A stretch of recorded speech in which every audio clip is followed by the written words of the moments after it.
Welcome to the Tales of American History, the Witnessing History Education Foundation podcast, educating Americans to understand the history of their country and of other countries so that they will appreciate the value of America's unique free institutions.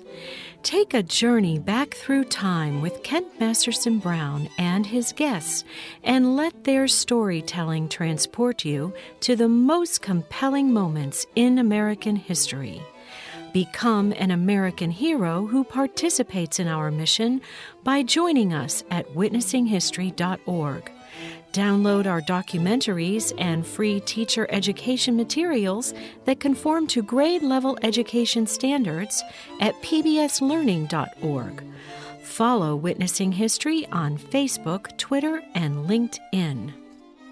Today, Kent will be speaking with historian Brian Steele Wills, the director of the Center for the Study of the Civil War Era at Kennesaw State University. Brian is the author of many books and is the biographer of George Henry Thomas and Nathan Bedford Forrest.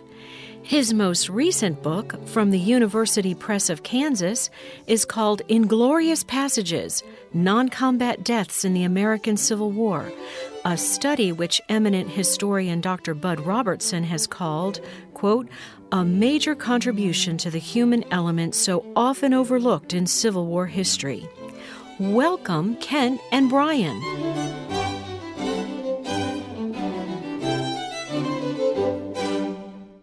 Our guest today is Brian Steele Wills from Kennesaw State University in Kennesaw, Georgia. And Brian, welcome. Well, thank you so much for having me here today. Well, it's good to have you. Let me start, Brian, with a little bit of your background. I think folks would be interested in knowing that. You were born and raised in Southeast Virginia, as I understand. Grew up in Suffolk County, is that right?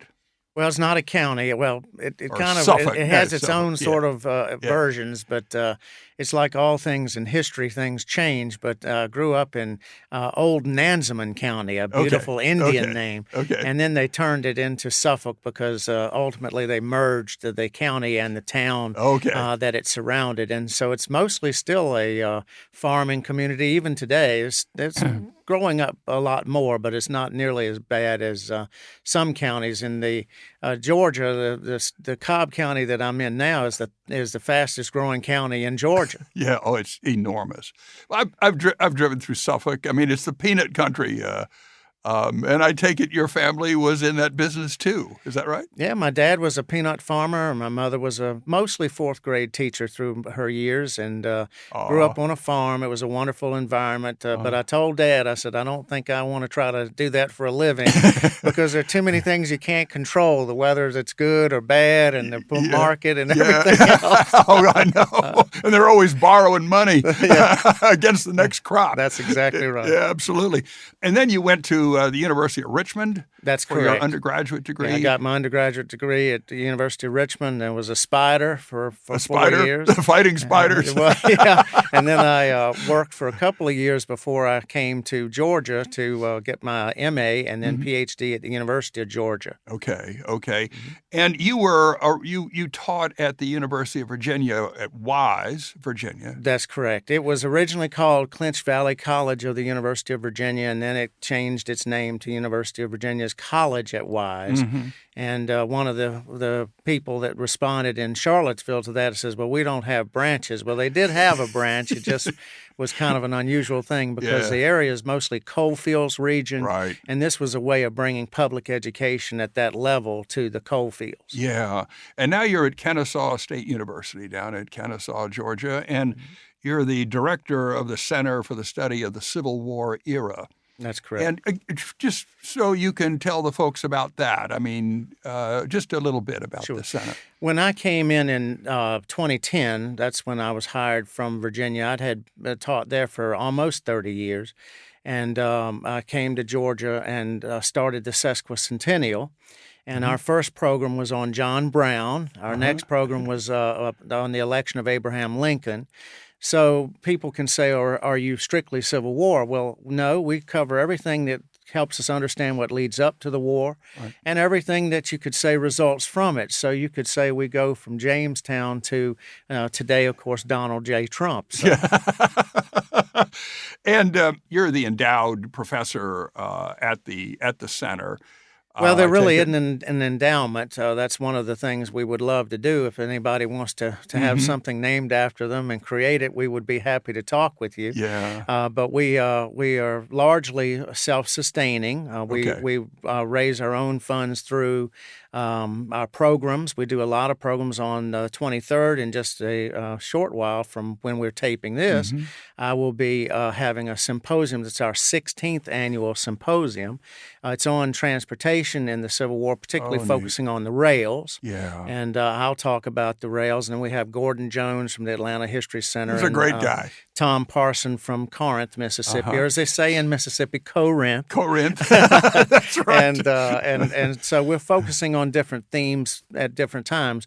I'm also a sitting member of the Georgia Civil War Commission. And one of the things that's really nice about the commission is it can support programs like this to help bring in, again, people that might not otherwise come because they may not hear about it. So we'll have young people that might come in, especially for in the summer when we do a collector's showcase. We actually have quite a number of young people that show up for that because they can see materials in a much closer fashion. Sure. And they're not overwhelmed. There's not 10,000 of something. They're just a handful of those items, and they can range from sheet music to weapons to accoutrements, anything you can think of that somebody collects. And it gives the collector a chance to talk about their passion, why they collect, what they collect, and what it can tell us about this era. So we feel like we've got a lot of different things. We were talking last night about the Vince Dooley, and Coach Dooley also has lent his name to a program that we call the Vince Dooley Leadership Seminar. And we focus on various aspects of leadership, and we can do Civil War topics. In fact, he said, I want you to do at least one of those that way. And we said, yes, sir, Coach, we'll do that. But he's always so nice. He would never demand anything. Yeah. But we try to keep him happy because we, of course, want to be able to connect to our main mission of talking about the conflict. But we talk about anything. We had Craig Simons come in talk about World War II, and we've had people talk about Douglas MacArthur. I mean, just different types of leadership. This year we'll have Stephen Woodworth come up and talk about Grant. So we're very much going to connect to the Civil War with that. That's terrific, terrific. Well, you've done a good number of books in your career, 3 on Nathan Bedford Forrest, and a biography of George Henry Thomas, one of the Rock of Chickamauga. And you've now got a book called Inglorious Passages on the non-combat deaths in the American Civil War. A very fine book, Brian, as all of yours are. And let me start with you and ask, first of all, a lot of people don't have any conception of just the sheer numbers of losses in the Civil War. And you got from 1861 to 1865. And people have thrown around figures about combat deaths. Most of them have talked about 750,000. Well, I've always felt, Brian, that doesn't even come close. And what do you think about combat deaths? Well, and if you go back to the earlier times, the number was even lower than that. That's actually raising the number a bit just to get it closer.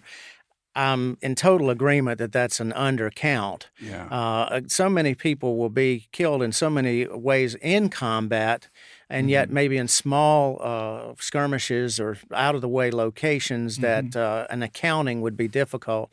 And you don't have to do much more than go to the cemetery and see the word unknown on tombstone after tombstone after tombstone to realize how difficult it would be to pin anything down precisely. But certainly upwards of 1 million, if not more than that, of people that you could account for if you really tried to sit down and do it, if that became your life's mission. Right. And you run across recounts of effective strengths and battle losses in books like Battles and Leaders of the Civil War. They always have that at the end of each section on various battles.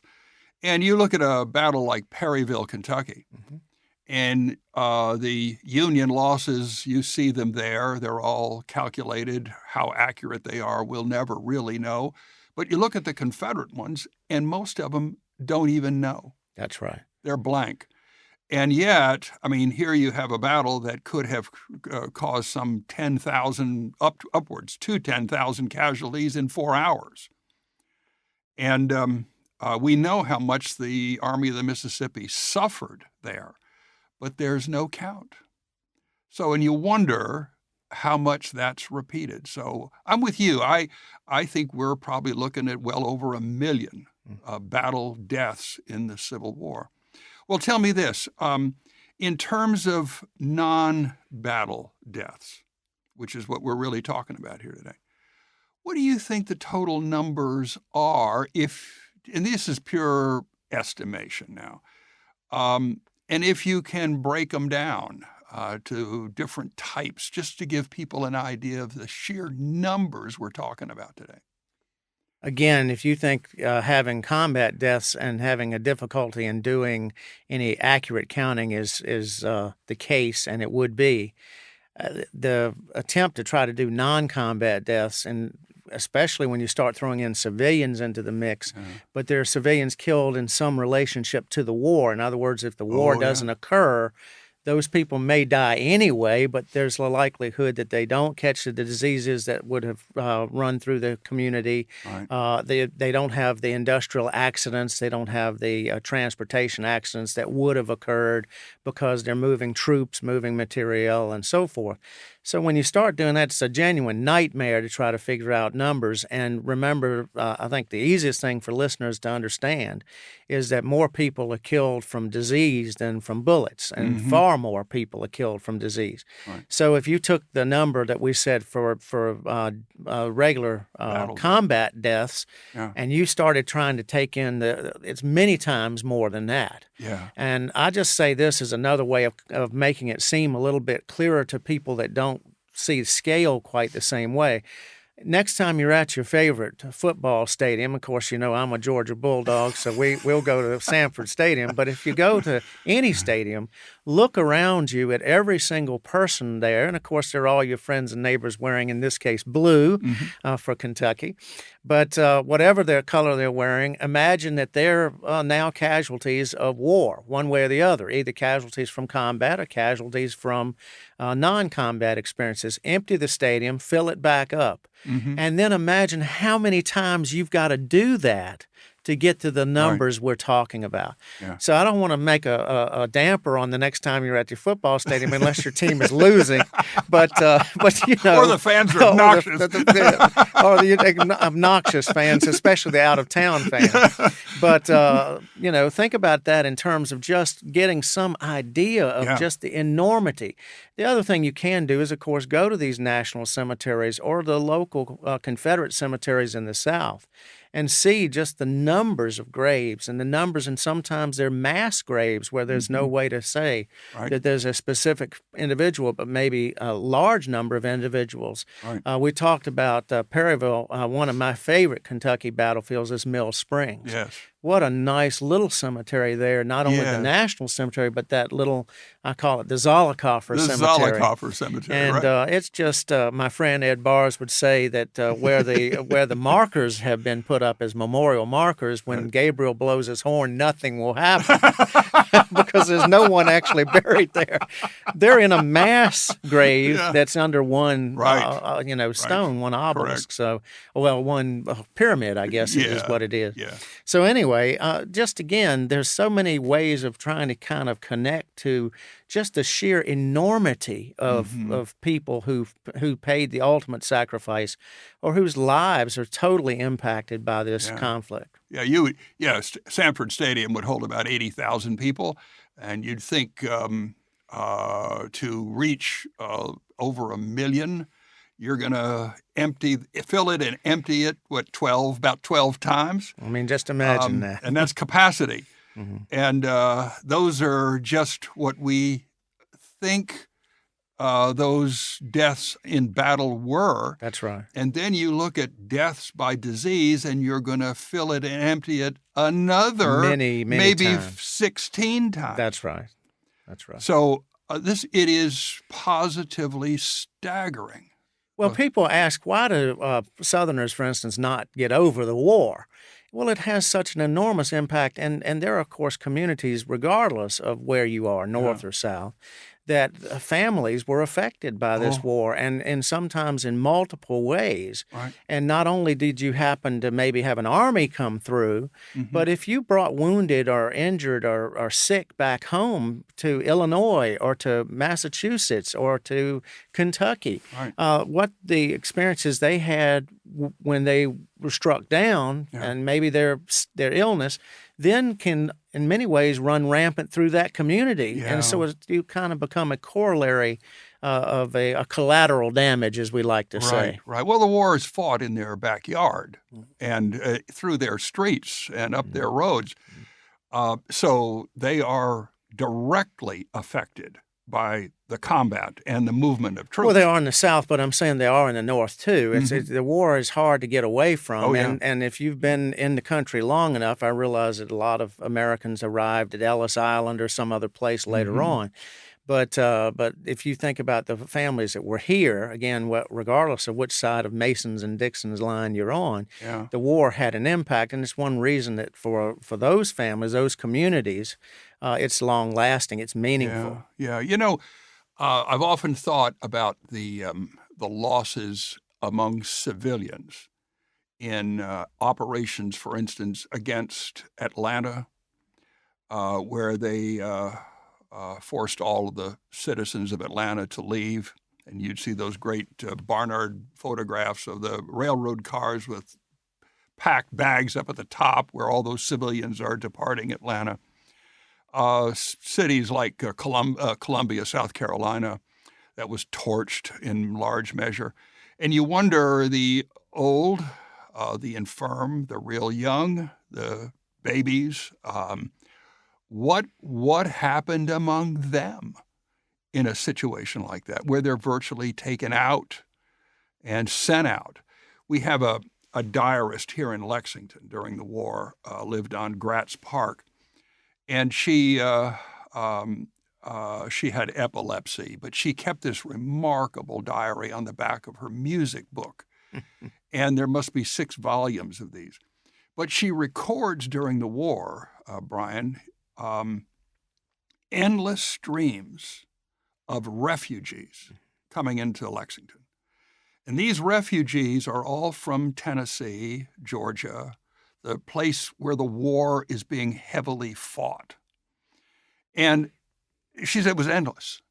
And you wonder about them. These are all nameless, but you will never really realize how much disruption there was. And every time we see a war in modern times, we're always talking about refugees. But there were in the Civil War, in the hundreds and hundreds of thousands. And she records them coming up here disheveled, many sick. And then there's the freed slaves. As the Union Army penetrates deeper and deeper, and they're freed. And what do? Well, they take to the roads. And we do have records of them outside of Camp Nelson, dying by the hundreds. And there's anecdotal evidence of many more deaths. And yet we have no real accounting for this until your book comes along. And whereas yours is an anecdotal book, I mean, it's filled with lots of incredible anecdotes. And for everyone listening, I really do encourage you to get a copy of Brian's book, Inglorious Passages. Tell us some of the anecdotes, Brian, that you have in this book. One of the things that you do, of course, is draw on previous work that you've done. I've written a book called The War Hits Home, which another connection to the interest that I have about trying to understand the impact of this war. I was raised in Suffolk, Virginia, as we've mentioned, and that area never saw major combat. but it saw a number of activities, including about a third of the war under Confederate control, about a third of the war under Union control, and a third of the war in no man's land. And when you talk about refugees, they might be nameless to the people that watched them pass by, but they are people that people knew and people loved and people cared about.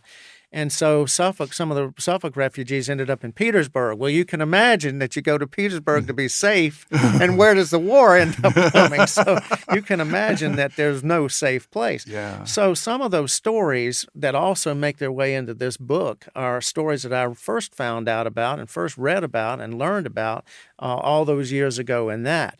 And some of them relate again to refugees and to others. Mm-hmm. One of the, I guess this not anything to do with combat or non-combat deaths, but it has human value. If you're an African American and you want to become free, well, of course, moving into Union lines would be the place that you might want to go. The only problem is sometimes you're welcome and sometimes you're not. And so the person who has decided to try to, we'll say, vote for freedom with their feet is sometimes going to encounter a picket or someone who's going to turn them away. Well, that determination to be free is going to override that, and ultimately they'll wait for the change in pickets and see if the next person's a little better. Unfortunately, some of the circumstances are not going to be as simple as that, and unfortunately, nor end as happily as that.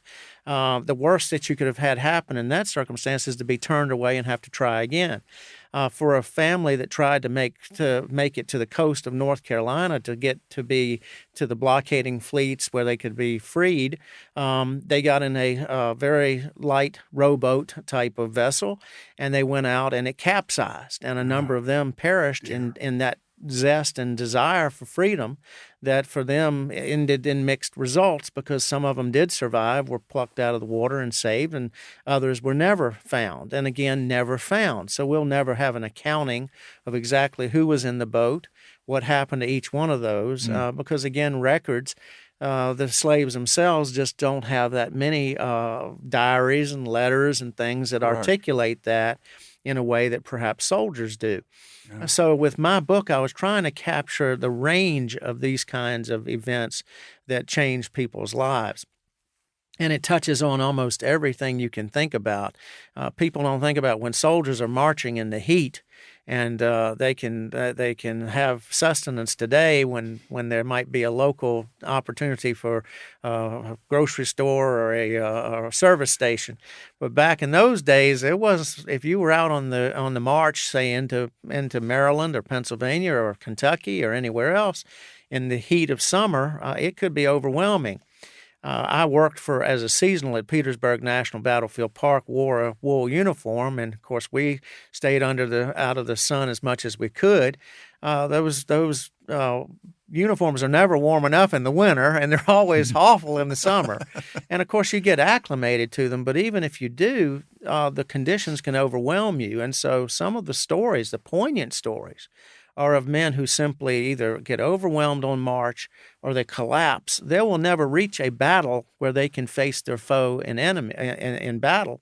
What they'll do is they'll die on the way. And it may be that they've already had a year or two of veteran service, and yet it ends ingloriously on the side of a road.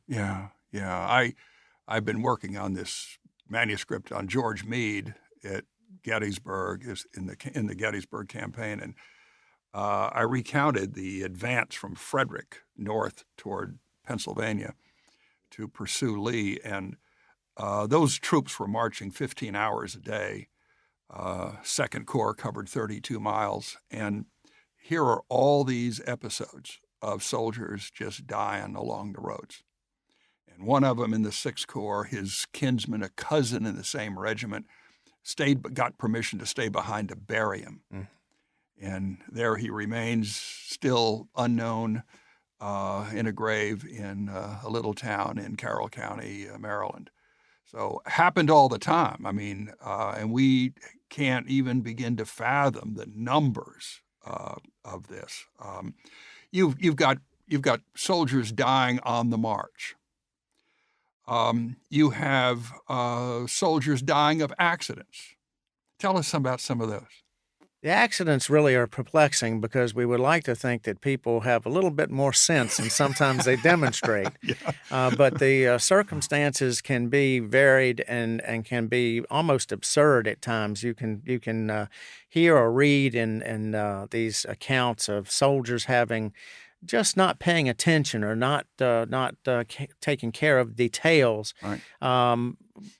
Again, soldiers, in the most unusual circumstances, they're doing a bayonet practice and someone gets carried away. Mm-hmm. They are throwing a weapon over in the corner of a building and the round goes through the second floor and kills someone sleeping in the bunk above.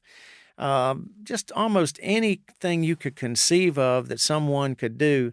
We're going to have our program in Kennesaw on the 23rd about transportation, and I'm going to talk about tragedy by train. There are so many stories of someone who's either swept off of the top of a boxcar, or they roll off of one, or they raise their head at the wrong time and a low bridge comes into contact with them, or they try to get on a moving train or try to get off a moving train, and they can trip or fall or anything. And then, of course, once it happens, it happens. But boiler explosions, collisions, derailments, some of the most horrific stories on train transportation deal with derailments. But collisions, when a train, the tracks are just not clear and one train careens into another. Yeah. And they said it was one instance was almost like giants doing an arm wrestle where the two trains are at verticals. Yeah. And of course, people are caught in between. The fires then take place, and so scalding and just burning to death, almost anything you can think of that somebody could have happen to them. I should say this, and it's perplexing to me. I think this is a book that there's nothing else like it out there. And I thought maybe the Civil War audience might find it a little more interesting just because of that. But my number one rating on the I won't do a commercial program for certain folks. Well, I won't. People will know who I'm talking about. If you wanted to buy the book, the place you'd go. I was number one in death as far as my, the Really? ratings. Not that I was number one, but it was the highest rating of all of the fields, all of the areas for my book. Yeah. So it was number one for my book. In death, and I thought that's unusual. Yeah. That's an unusual place to be. Well, we forget in the railroads in the Civil War, the only thing that kept those engineers knowing what track to go is the telegraph. Mm-hmm. And it would telegraph from station to station. And if that telegraph line was down, which of course every guerrilla, every army is going to cut those wires of the enemy to prevent that kind of communication. And suddenly you got two trains on the same track. Well, and it can be as simple as just displacing a rail. Yeah. So some of these may genuinely be accidents, and frankly, there are times where rain will wash out a culvert or something, and you have trestles are damaged. But as you say, a guerrilla could come in, take out a rail, and then you don't know if that was a derailment based on the action of the train itself, or whether it was because it was deliberately sabotaged. Right. John Hunt Morgan constantly raided the L&N Railroad. Mm-hmm. And he would have his people go out there and remove ties, remove rails. It's a quick remedy to the problem. And the next train coming down the track, off he goes. And it sows confusion and anything else, uncertainty and all of the rest. Unfortunately for the Confederacy, of course, the rails dilapidated during the course of the war from overuse, and they had no general way to repair them. I mean, they might try to do some local things, but for the most part, they're left patching and trying to pray, and sometimes praying works, and sometimes you're not quite sure it's going to save you from the next disaster that might be just around the bend. There were episodes of suicides. Tell us about some of those. I think they're probably some of the most tragic because you think that of people in the past as strong and capable and all of those things. And this is not to say that people that end up being overwhelmed are not strong people. it's just that we have this image of them in the past as if somehow they're almost not human, and yet they are very human, and it can be from any number of things, from depression to whatever, fatigue, just down the list. But I think one of the more tragic stories I remember early in the war was an officer who realized that this war is going to start to make him send his neighbors, his friends. As we know, when you have a company, it's raised in your community, and these are people you grow up with, and and you go to church with, or you eat taverns with, or you do political events with. And now he was going to have to send these people off to war, and many of them were going to kill, or at least some of them were going to be killed, and he couldn't handle that, and he went out and he killed himself rather than face that. And so it was a very tragic situation. There was one officer who had a real strong track record. That's why I repeat the word strong, because, again, we think, well, strength and weakness. It's not a question of those things. Yeah. It's a question of a lot of things we don't necessarily understand, certainly at that time, that we can maybe understand better today. Yeah. And yet we all know people that we don't fully understand what the circumstances they face are today. But this man took his horse, rode over to the river, got off his horse, and just walked into the river. And that was his way of dealing with whatever had overwhelmed him to the point that he didn't think he could go on. Yeah. Then there were soldiers who were executed. And desertion, probably the most frequent crimes committed. Tell us a little bit about those. If you were to look at, I have a chapter on justice and the Civil War. If you were to look at that, it's a wide-ranging chapter. It deals with everything from situations that involve prisoners and prison camps to situations that involve events that, frankly, you can sort of understand would lead to the deaths of someone, a murder of a fellow soldier, rape or attack on a civilian, and so forth and so on. Yet desertion really is one of those quandaries of what to do because, of course, no less a figure, for instance, than Robert E. Lee felt that it was important for the good of the Army that you make sure that you don't just write these things off, just don't let them go by. So you have to make statements. Well, making a statement in that case means you're dealing with human beings, real people. And there are times where, frankly, you almost wonder if somebody didn't ask for it or if their circumstances weren't such that they should have expected that. But there are times that it's just purely tragic. There was one circumstance in which a gentleman's wife was dying, and he went home. He got a furlough and went home to see her and to be with her at the end. And then when she passed away, he wanted to take the children and make sure that they were taken care of and accounted for when he returned to the service. And he intended and planned to return to the service. His problem was that he lingered in that process a little too long, and the furlough had expired. And when he came back, he was accused of desertion. So here's a man who's gone home for perfectly understandable reasons, stayed there for perfectly understandable reasons, returned as he promised he would do just slightly later than he had intended. He ends up being shot for desertion. So it's one of those things where you think, had it not been for the war, this man has a family, he has, a chance to continue on in life, and yet the war, for all intents and purposes, as much as being at Gettysburg or Perryville or Shiloh or anywhere else, Chickamauga, has ended his life. Yeah, there was a great story, sad story rather, about a soldier from Kentucky, just like that. You probably know all about that one too. I think in the 6th Kentucky Infantry, orphan brigade, who went home after, I guess it was Murfreesboro, and to Glasgow, Kentucky, and stayed just a couple of days too long, went back, and Bragg had him shot.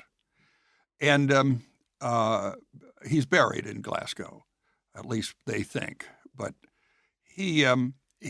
that killing, that shooting, just caused a rage among Kentuckians who were serving in the Army of Tennessee. And You can see why.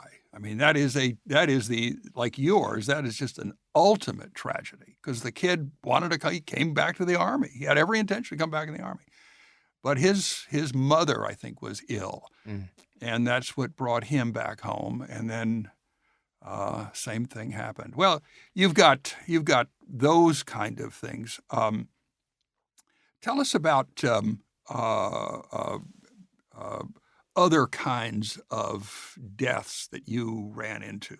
There's suicides. We've talked about that, but there are also episodes like Earl Van Dorn, General Earl Van Dorn. Give us everybody a little background about Earl Van Dorn. Well, Earl Van Dorn was one of these real colorful individuals, and the descriptions of some of these generals is as much fun as the individuals themselves. George Pickett, for instance, supposedly wearing perfumed ringlets, and Earl Van Dorn was very much a ladies' man and very much a real character.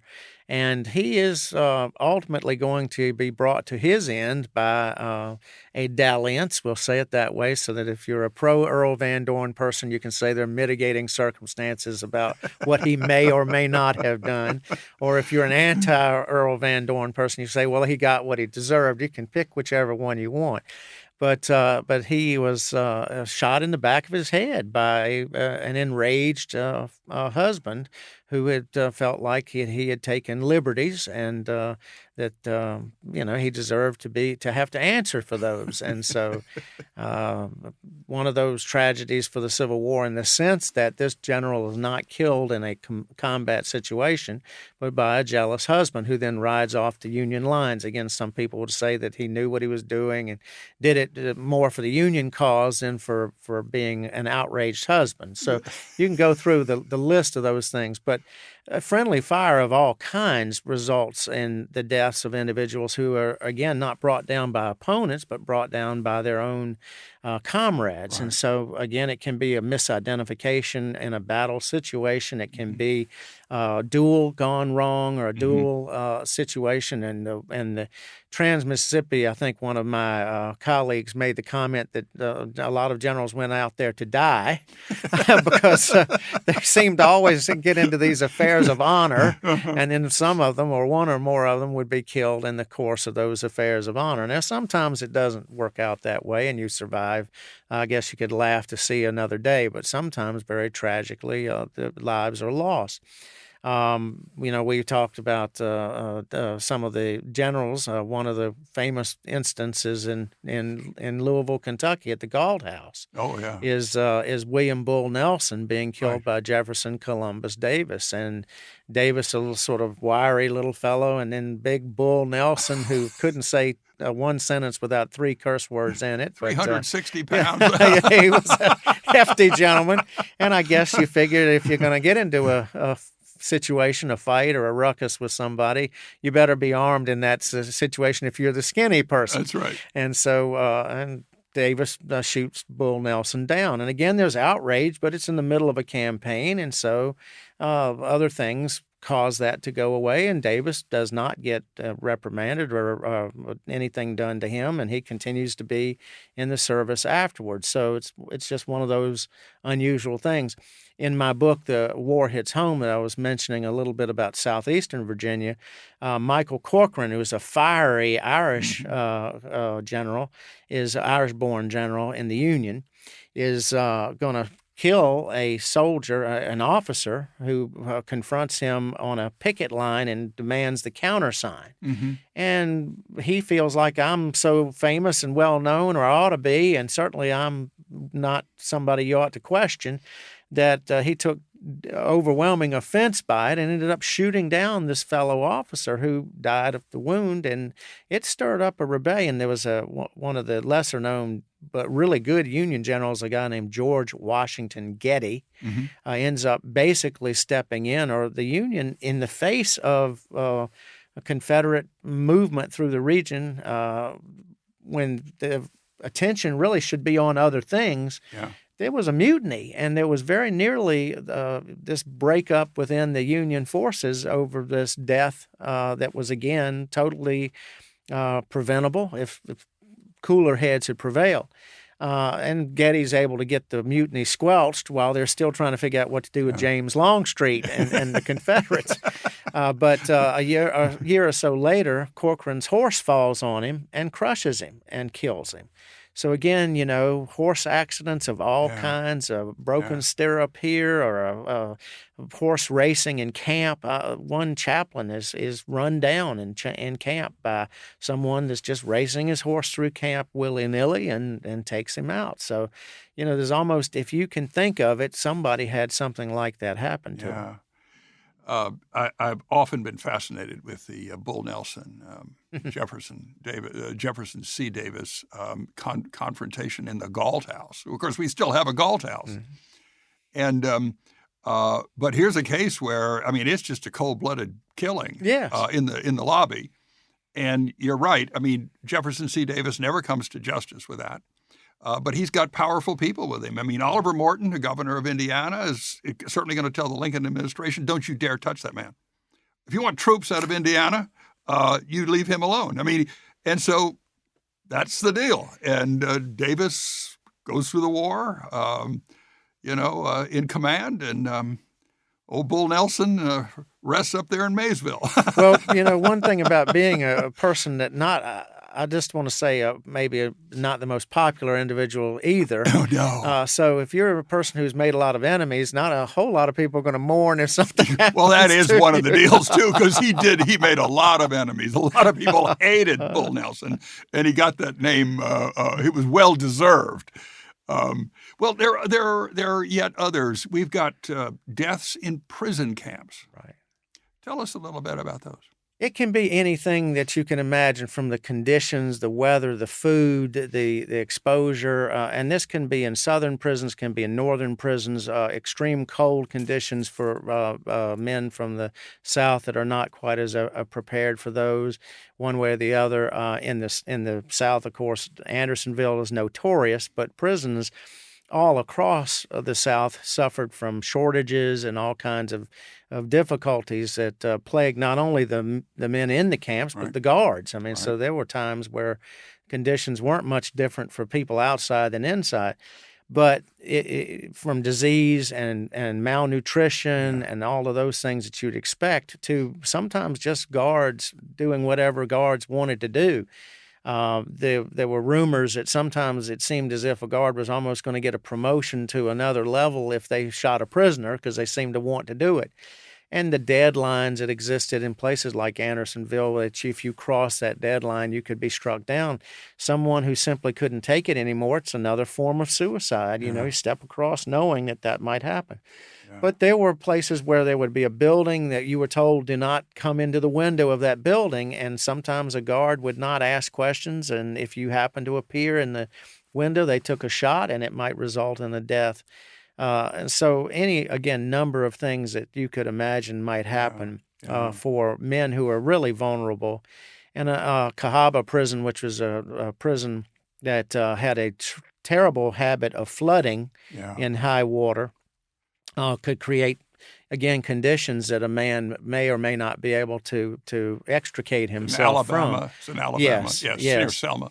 And then what's worse, of course, is the terrible story of the Sultana afterwards, where prisoners from Andersonville and Cahaba and had already been through enough, get on a steamboat on their way home, and the steamboat is massively overburdened and overladen, and a boiler explosion and fire and all kinds of things occur that throw men into the water and cause them to, have to fend for themselves if they're going to have any chance at all. And then the explosion itself, the scaldings, all those things that would happen there that are just indicative of steamboat transportation. I don't know how to tell you. And there were almost 1,600 deaths on the Sultana. That's right, more than on the Titanic. So it's ironic that one of the things we know almost in our culture that we think is one of the tragedies, and it is a tragedy, that is an iconic tragedy of this other tragedies also, that type of scale. We have a memorial stone here in Lexington in the old Episcopal burying ground on 3rd Street to a victim of the Sultana. So there was one boy from this town who died on that. And here you have a finally released from prison and gets as far as boarding the Sultana on the Mississippi River and dies in just a horrible death with fire, as you say, scalding, drowning. Story that almost reminds you of the USS Indianapolis. And, That's right. That's in right. The Second World War. Horrific. I've looked at photography of Andersonville, and you see those. You can see the latrines in the distance, and what that tells me is typhoid fever. That's your basis of typhoid fever. And then you see the hideous living conditions, the tents, just shabby tents, and you see the heat, and you can tell that there's going to be a lot of deaths in that place. It's like an incubation center for these things. It is. And of course, we'll never know. There's a cemetery at Andersonville. We'll never know how many. And then you couple that, as you said, with lack of nutrition. The supply problem in the Confederacy was horrific. I mean, they just couldn't get it even to the troops, much less to their prisoners of war. And then you get Salisbury Prison in North Carolina, which may have more deaths in that than they did in Andersonville. But then, on the other hand, you go north and you see Johnson Island out in the Sandusky Bay on Lake Erie. And we have a burial here in Lexington of one of John Hunt Morgan's regimental commanders, Roy Kluke, who was captured on the Great Raid. Being an officer, a commissioned officer, he was sent to Johnson Island, which was all commissioned officers. And here you are in these frigid temperatures, and he dies of typhoid fever on New Year's Eve of 1863. And heaven knows how many, on both sides. Well, one of the things I did in the chapter on justice and that sort of thing at the end of the book is I talked about the statistics that we do have for many of these camps. And so I have actually a couple of pages, in fact, of statistics from Camp Douglas or Johnson's Island or wherever it might be. And you really can at least just get, again, a sample of the ways in which, just because you didn't die on the battlefield did not mean that the war did not lead to your death. And those individuals are the ones we know. And as you know, as you've just pointed out, and we all pointed out, there's so many we'll never fully know or appreciate what happened to them. No. You also have commentary in your book about soldiers. Of course, some, like on the Sultana, going home, but some just going home. That's right. Who something happens. Yeah, they're on furlough, or they're maybe didn't re-enlist even, and so they're going home. And again, they wouldn't be where they are without it. And they're on a steamer, and for whatever reason, they end up not on that steamer anymore. And sometimes it can be that they just stumbled off in the dark or at night. And there was one sort of poignant story of someone they think maybe even was sleepwalking and went off. Of course, sometimes if someone got overwhelmed, I mean, you've got those paddle wheels moving on those paddle wheel steamers, and you can throw yourself into the paddle wheels. There were instances of that. So a deliberate decision to do that. And sometimes just you make a sharp bend in the river, and a person that was there 1 minute's not there the next. And by the time they realize it, it's too late to go back and find them, at least with any hope of surviving. I think one of the more horrific deaths was a man who was on a boat off the coast of the Gulf Coast, and he's out with another friend. We know it because that friend survived, but he fell out of the water, and they think a shark got him. So he didn't survive, just a boating accident, just falling out of the boat, and they think a shark got him. But again, you could go down the list. We haven't talked about storms, but lightning, any kind of wind damages that knock down trees. And of course, if men are camped in the areas and the tree is struck by lightning or the tree falls, there are stories of individuals, some of them who miraculously survive, and that's how we know what happened. but their comrades don't. Fatigue duty, if you're trying to build earthen fortifications, you need shoring. So you need a lot of wood.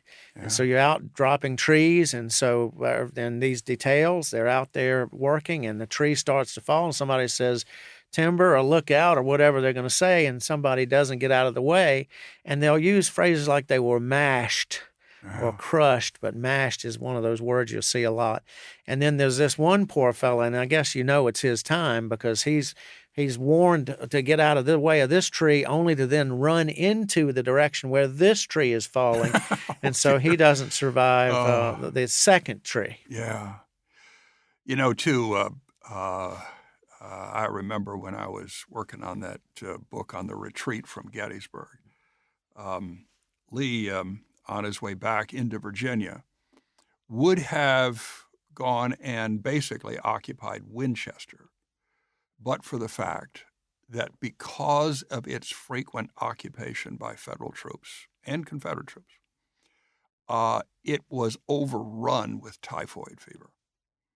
And so he decided to stay away from Winchester, Virginia, and camp at Bunker Hill, which is right near the West Virginia border. But I mean, here are civilians now suffering because of the disease caused by the contamination of the water system, by the armies that had, that poor town changed hands, 11 to 15 times during the war at least. Even more than that, supposedly. Yeah. So there's those deaths. War is Well, civilians caught in battlefield situations where, again, they're not the target, and it can be as simple as just being in the wrong place at the wrong time between skirmish lines or whatever might be happening. This one tale from Suffolk, for instance, again, is a woman that's caught trying to run with her children to safety between the lines, and no one knows which side's bullets were the ones that struck her down. But the next scene you have is her husband bringing her lifeless body into town with the children trailing behind the wagon. And she would not have died had it not been for the war. And she's, of course, just one example. I give examples of people in Atlanta during the siege of Atlanta that are killed. Again, if a shell hits something and penetrates the house or causes some structure to collapse, and then you're in the vicinity, it may be something that you don't even have to be struck by the shell to die from. Vicksburg, go down the list of places where civilians, one panicked civilian runs into the swamp and drowns. And this happened for people of color that, again, they're in same kind of circumstances. And in that case, the woman that panicked was a black woman who went running into the swamp to get away from it, and she drowned. Vicksburg, your siege of 47 days, and you've got artillery shells coming in of major size. These are big shells coming in and exploding 24 hours a day. And on a civilian population and a military population, but a civilian population. Well, the intent is obviously military, but the collateral damage is to civilians. And again, there are times where shells fall short and kill your own troops. Guns burst, tubes burst, and kill the crews. So you have people that are actually serving the piece meant to intend harm on the opponent, and it intends harm on you. So it's just the way that some of these circumstances went. Well, Brian, I'll tell you, it's been a fabulous time having you here. Thank you so much. Brian spoke to the Kentucky Civil War Roundtable last night and had a huge crowd, and they loved every minute of you being here. And I want to thank you very much. Well, it's a great pleasure for me. I have to tell you, though, one more thing before we close. My favorite story of this book is about the fellow who's carrying an open cask of gunpowder on his shoulder and is smoking. And you can imagine the trouble that he had from that. And thank goodness nothing like that happened in my visit to Lexington. So thank you. Thank you for your hospitality. And you're mighty welcome, Brian. And for everybody, the book is Inglorious Passages, Noncombat Deaths in the American Civil War, and it's a University of Kansas publication. It's a beautiful book, and I would encourage you to go out and get one. Again, thank you. Thank you. All right.